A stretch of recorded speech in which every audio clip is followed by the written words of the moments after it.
Oddio! Oddio! Oddio! Oddio santo! Era iniziato così l'orrore di Genova.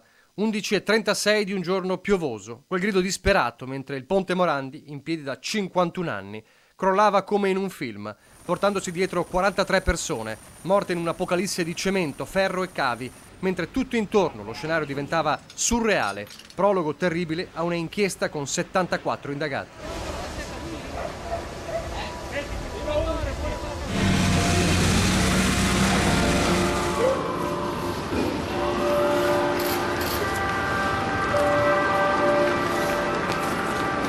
Le sirene e i rumori di quel giorno sono stati scelti oggi per riempire simbolicamente il minuto di silenzio prima della messa che stamane a Genova ha visto le massime cariche dello Stato e i familiari delle vittime insieme, per non dimenticare.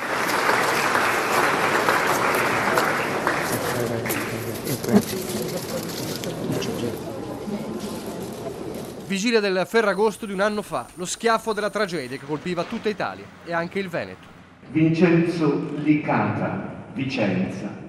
Lo colpiva con il dramma dell'autotrasportatore 58enne Vincenzo Licata che abitava a Vicenza con la moglie e i 2 figli e che quel giorno stava effettuando uno degli ultimi viaggi con il camion prima di andare in ferie.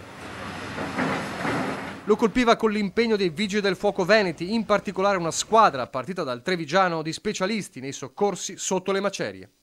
E lo colpiva con le polemiche ancora aperte sui vertici di Autostrade per l'Italia controllati dalla holding Atlantia dei Benetton. Avremo sempre Genova nel cuore, ha scritto il CDA in una lettera aperta alla città e ai familiari delle vittime a un anno dal dramma, ribadendo il cordoglio e la compassione per quanto accaduto.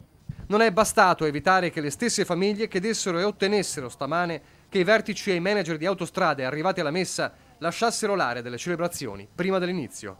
Ospiti non graditi. Mentre il vice premier Di Maio, poco dopo, ribadiva la necessità di revocare la concessione alla famiglia di Ponzano, che proprio nell'annus horribilis 2018, pochi mesi dopo Genova, perse Gilberto Benetton, provato, si disse, anche dalla tragedia del Ponte Morandi.